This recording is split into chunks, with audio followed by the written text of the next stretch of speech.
Noong July 15, 2026, nagkaroon ng mainit na sagutan matapos punahin ni Robin Padilla at Alan at Pia Cayetano ang pahayag ni NBI Director Matibag tungkol sa posibleng investigasyon sa 2019 SEA Games.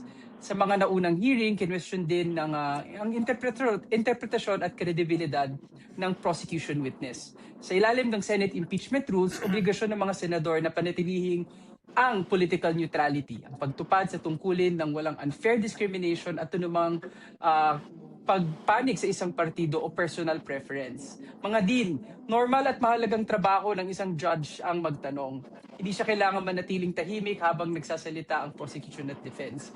Pero kailangan natin ng paglilinaw, hiningi po ng taong bayan, kailan na po ba namamangka sa pagiging bias o pagiging neutral ang ating mga senator judges? Ano po yung dapat bantayan ng ating taong bayan? Dean Gary? Well, yung pagiging objective o pagiging impartial ay tama nga, isang responsibilidad ng ating mga senator judges.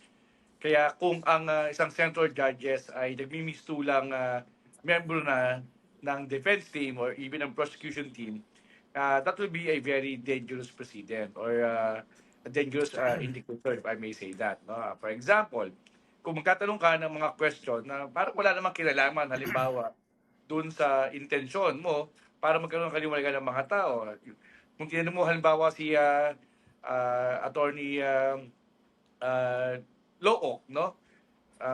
Na kung siya ba ay may kinalaman kung siya ba ay may alam sa Islam bilang isang reliyon, kung siya ba ay na-promote at kung siya ba ay nagkakaso. No? So these are unnecessary information na ang parang layunin lamang ay i-prolong. No? So yun yung mga nakikita natin. At very obvious yan sa mga tanong na ginawa halimbawa nga no, ni Senator Robin Hood Padilla. No? Dahil katulad ng ating saksiyan nung mga nakaraang araw, hindi ko na makita no yung mga logic, yung mga rational no ng mga tanong ni Senator Robin Padilla at parang nagbibigay talaga siya ng kulay at nagbibigay ata siya ng motibasyon para hindi lumabas yung mga impormasyon na dapat ay marinig ng taong bayan. So, yan yung mga clear indication for me na kailangan ding bantayan. Kaya hindi rin ako sang-ayon, for example, yung binabanggit nga na yung sa kaso, halimbawa, yung pagbubukas nga ng kaso sa nakaraang SEA Games no, noong 2019. Tandaan natin, na simula ng kasong ito, hindi ngayong panahon ito. 2019, nagsimula na yung kasong ito. In fact, si Ramon Tulfo, if I'm not mistaken, siya sa mga nag-expose nitong mga anomalya nitong 2019 SEA Games. Unfortunately, dahil sa closeness noon ni Speaker Alan Pedraqueta no, kay President Duterte, hindi ito nabigyan ng maayos na panahon. Kaya maayos na panahon at investigasyon, no, in a sense. At parang ito ay na-park o na isang tabi. So definitely, kung sakali mang ito ay mabuhay ngayon, it was not started during this period.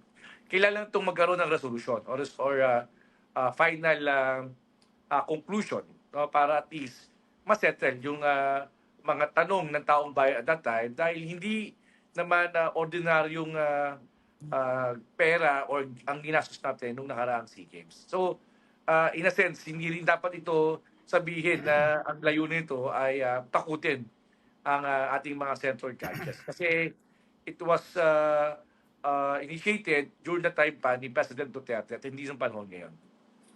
Yung tanong kanina, yung tanong mo, Carlo, kung ang pinag-uusapan natin ay impartiality among the senator judges, ang masasabi ko dyan is, what impartiality are we talking about? Kasi halata naman na natin at alam naman na natin kung ano yung direksyon, lalong-lalo na ng mga ilang senator judges, no? Meron tayong isang konsepto na gusto kong banggitin sa social sciences at saka sa philosophy na pwede na rin natin gamitin sa law. Yung konsepto ng necessary fictions. We operate under the notion that these individuals are really objective or impartial. Pero alam naman natin na one way or the other, meron silang kinikilingan. But you always have to resist the temptation of revealing how you feel about the issue now. Diba? Kaya yun yung problema natin eh. Pag tumitindig yung mga ilang senador, alam mo na agad kung ano yung kinikilingan, no? Perfect example niyan, di na lang natin pangalanan, itago natin sa pangalang Senator Robin Hood Padilla, no? For example, alam natin na ang trabaho ng depensa would be, among other things, to impeach the credibility of the witnesses of the prosecution. Alam natin yan, talagang trabaho nila yon. And we cannot fault them for that. Kaya lang, masyado namang pinapadali ng mga ilang senador natin yung trabaho nitong mga defense lawyers kasi they're the ones doing it already. Marunong ka ba ng Islam? Ikaw ba ay ano ba yun? Fair-haired boy ng NBI? Marunong ka ba ng ganito, ganyan? Bakit ang dalas-dalas mong ma-promote? Instilling some form of questions on the credibility of the witness. Kaya medyo masyadong nasisira yung fiction na pagkakasunduan natin bilang mga individuals in society. So, again, I'll go back to my question. What impartiality are we talking about? Hindi na nga naman natin madedemand ang isang bagay na hindi nag-i-exist. From Thank you, Dean Ed. Doc Sherwin, what are your thoughts? Alam mo, Carlo, pag nanonood ako ng impeachment, no? May dalawa akong baon eh, no? Nagbabaon ako ng unan, saka nagbabaon ako ng merienda, no? Sa unan, dahil sa dami ng mga technical na sinasabi, minsan nantok na akong nakakaantok, di ba? Ito namang baon na pili nuts, minsan gusto mo lang ma-entertain at ganahan ka. Kaya lang, kapag naririnig ko yung mga partiality ng mga senator judges, minsan nabubulunan ako sa kakakain ng pili, no? Bakit ka mo? Pati nga yung history ng Romanov, parang ewan ko kung tama yung narinig ko, pati nabaliktad yata yung history ng pagpatay sa mga Romanov, pati yung role ng communist, inamin naman din ni Senator Padilla na komunista siya at hindi ko alam kung paano niya pinag-connect yung si Sara daw ay lumaban sa komunista. So pagka ganun nabubulunan ako no? So minsan nakakahilo, no? Hindi mo tuloy alam kung sinasadya o hindi, ano? Meron ding ibang mga senador diyan na patuloy ang pag-gaslight at pag-aabogado dun sa dun sa iba't ibang mga panig, no? Ngayon lang ako nakakita ng isang korte na yung judge ang nagiging abogado nung isang panig, no? To the point nga na nag-i-introduce pa ng mga alternate explanations and alternate narratives, no? Kaya, di ba, para sa akin, may mga ilang senator judges na sobrang obvious na yung partiality nila. And siguro dapat silang palalaanan na ang kanilang role ay actually ay bilang mga hukom, no? Impartiality dapat ang manaig dito at huwag naman masyadong obvious.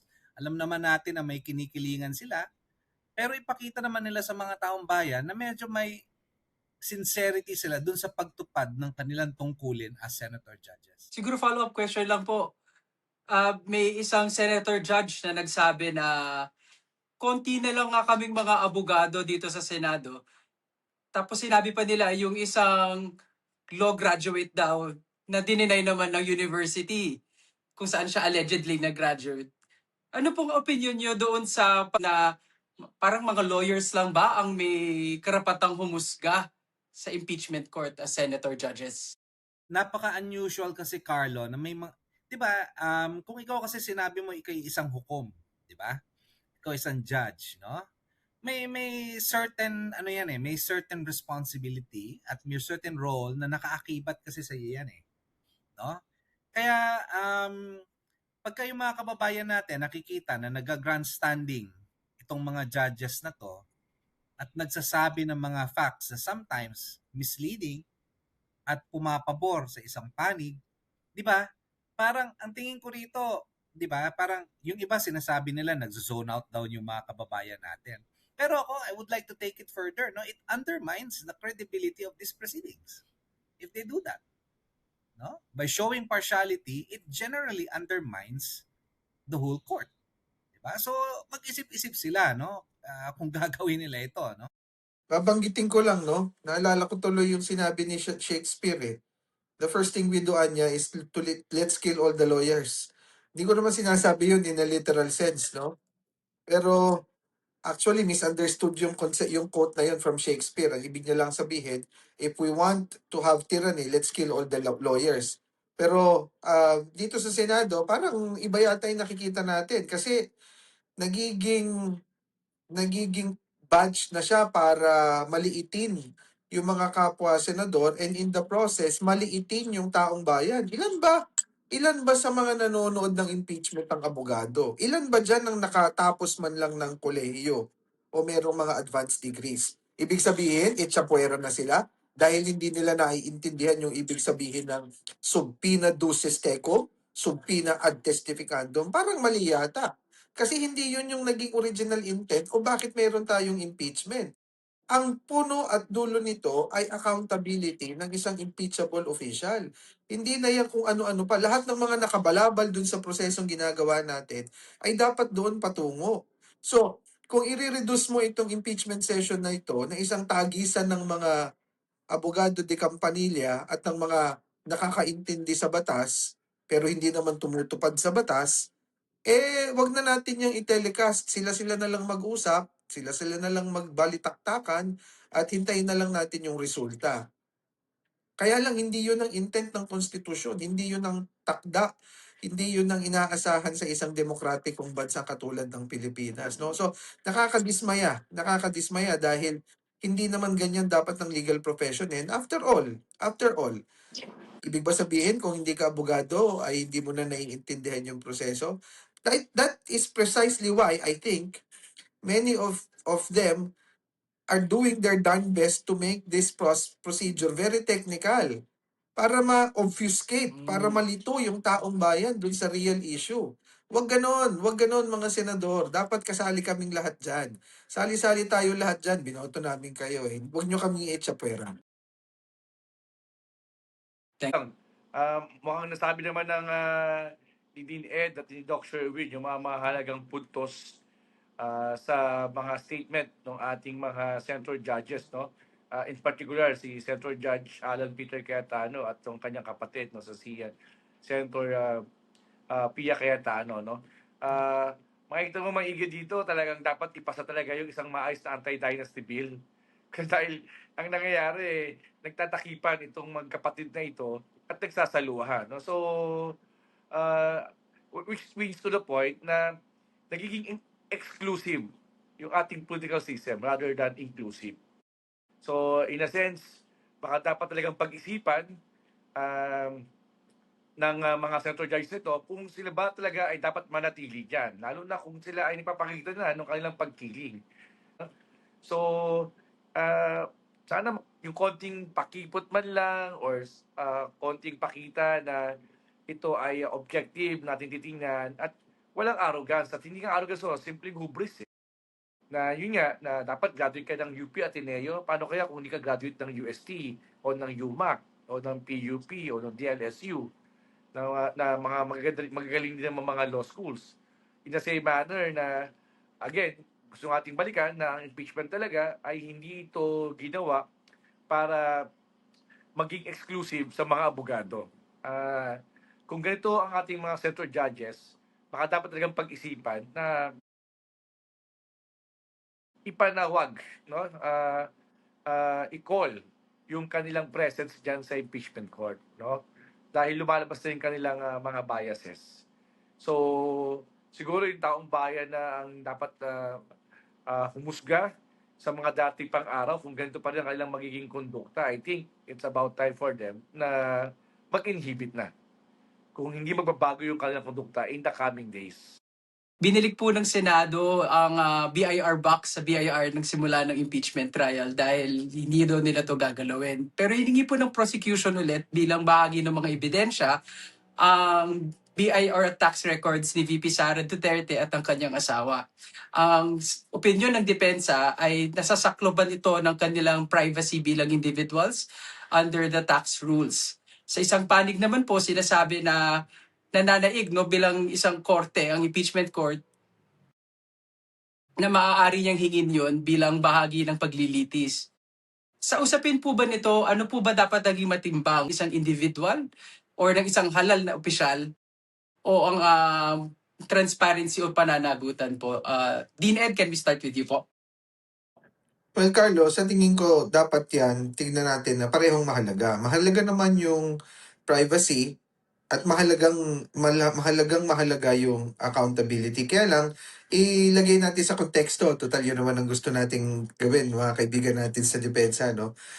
Pag ang isang tao ay nagdesisyong tumakbo sa public office, isinasakripisyo niya yung malaking bahagi ng kanyang so-called privacy.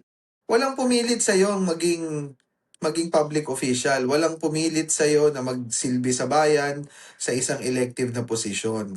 Nung nagdesisyon kang tumakbo, kahit anong posisyon pa yan, may kaakibat na yan na sakripisyong ini-expect sa iyo. That includes your privacy. And kung titimbangin, ano ba ang mas mahalaga? Yun yung tanong natin. Personal na privacy o ang karapatan ng higit na nakararami doon sa konsepto ng transparency and accountability? Sa akin, no-brainer eh. No-brainer. Lalong-lalo na kasi ang issue dito, ang pinag-uusapan ay nakaugat sa graft and corruption, whether in the form of confidential fund, unjust enrichment, or things that have not been declared in the statements of assets and liability. So, kung ikaw ay walang itinatago, no-brainer din yan. Ilabas. In fact, as a matter of fact, palagay ko, kaming tatlo dito, si Doc Sherwin at saka si Dean Gary, kahit bukas magpirma kami ng waiver dahil ang makikita sa amin, unexplained poverty. No? Yun ang mas nakakatakot para sa amin.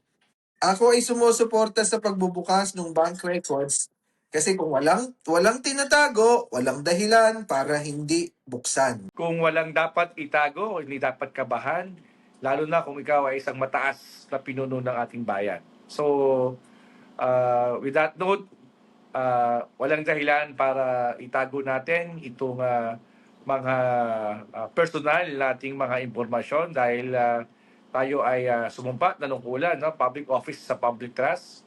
So therefore, kung hinihingi ng pagkakataon at tayo naman po ay maliwanag sa ating sarili, sa ating konsensya na wala tayong ginawang paglabag, so hindi dapat maging confidential ang accountability. Ako, I'll address our ang mga ating mga manonood, Mga kababayan, hindi po ito show ni Pepe Pimentel, no? Kwarta o kahon, no? Hindi po ito ganon. Ito po isang impeachment court, no? At nasasakdal po rito ay isang taong mataas ang posisyon, isa sa pinakamataas na leader natin sa ating bansa, ang ating Vice President. May kaakibat po na responsibility yan. Tama po si Dean Ed at si Dean Gary dyan. Wala pong pumilit sa kanya na mag-assume ng public office. Pero kaakibat po ng kanyang accountability ay itong pagiging transparent. Okay? At nasasakdal po siya. Ngayon po, napakaganda po nung sinabi ni Congressman Chel Jokno, nung ini-explain niya kung bakit dapat buksan yan. Because this is part of due process, mga kababayan. Ito po'y binibigay na isang karapatan para po sa ating nasasakdal, in this case, our Vice President, to really show and defend herself. Ito na po yung pagkakataon. Kasi po, kiniklaim po ng depensa dito po during sa hearing sa House, na hindi daw po sila nabigyan ng magandang venue or pawang kasinungalingan yung mga nilalabas ng House of Representatives. This is the time.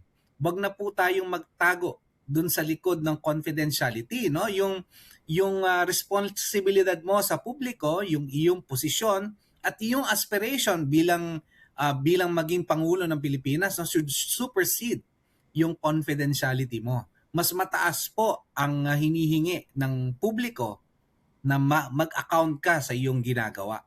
Patunayan mo na wala kang kasalanan, ito na po yung pagkakataon. Kaya wag na po tayo magtago doon sa Confidentiality or Data Privacy Act. May kapangyarihan po ang impeachment court para hingin itong mga dokumento. Maraming salamat sa pagpapaliwanag po tungkol sa importanteng balance between transparency, privacy, and accountability. Sa paparating na ikatlong linggo ng impeachment trial, ang may assignment ngayon hindi ang taong bayan, kundi ang mga senator judges. Meron na tayong anim na episode ng impeachment trial kung saan nakita natin ang performance ng iba't ibang mga senator judges. Mga deans, ano po ang assignment natin sa mga senator judges natin sa paparating na 3 linggo ng impeachment trial? So ako na mauna, no? Para sa ating mga senator judges, Your Honor please, ano? Suriin niyo pong mabuti yung, kumbaga, maging mindful po kayo sa inyong role, no? Bilang mga hukom, no? Sana po suriin niyo pong mabuti yung ebidensya at hindi na po kayo dapat maging mag-abogado dun sa mga dun sa mga iba't ibang panig na nandyan sa impeachment court, ano? Wala po sa responsibilidad ninyo yung i-undermine yung witness o mag-introduce ng mga naratibo na wala namang koneksyon dito sa ating pinag-uusapan, ano? So please, Your Honor, please, no? Interest po namin ang ipaglaban ninyo. Gusto po namin ng katotohanan. Gusto po namin lumabas yung mga ebidensya. Kung ito po'y walang katotohanan, ipakita nyo po sa amin. Kayo po ang aming representante na nandyan. Okay? And responsibilidad nyo po yan, hindi lamang po sa inyong interes, pero sa pangkalahatan po para po sa aming mga mamamayan. Yun lamang po. Get one whole sheet of paper and memorize this. You took an oath to do impartial justice. Huwag yung kakalimutan. Makinig bago magdesisyon. Desisyonan base sa ebidensya. Ebidensya at hindi political loyalty. Sumunod at protektahan ng due process. Subalit pinakamahalaga, alagaan ang legitimacy ng impeachment process. Tandaan natin na ang obligasyon nyo ay hindi lamang sa mga patron ninyo kung hindi sa taong bayan. Huhusgahan kayo ng kasaysayan. Hindi lang ngayon kundi sa mga susunod na panahon. So ang tanong, itong mga magiging kilos ninyo sa impeachment na ito ay magde-determine or susulat sa inyong kasaysayan. Kaya mag-ingat-ingat mga senador, binabantayan namin kayo. Ako, simple lang yung assignment ko sa ating mga senator judges, no? In particular, doon sa ating mga senador na tingin natin ay nahihirapan na dahil medyo hindi nila mapigilan yung kanilang mga sarili sa kanilang mga political bias dito sa impeachment na ito. Siguro pakiusap ko lang doon sa ating mga senador na we are appealing to them na magiging impartial. Pero kung talaga hindi nyo na kaya, please lang, mag-inhibit na lang po kayo. That's the best thing to do. Inhibit na po kayo. At alam niyo na po kung sino kayo. Maraming salamat sa ating Dean Ed, Dean Gary at Doc Sherwin. Ika-4 na episode na po yun ng The Dean's List at may assignment po ang ating mga dean sa ating mga senator judges na gampan ang kanilang responsibilidad sa taong bayan. Para sa susunod po ng mga episodes ng The Dean's List, mapapanood po nyo kami sa YouTube, Spotify at Facebook. Follow lang po sa Team Pinas tayo. At dyan po tayo nagtatapos ngayong episode na to. But for now, tayo ay class dismissed.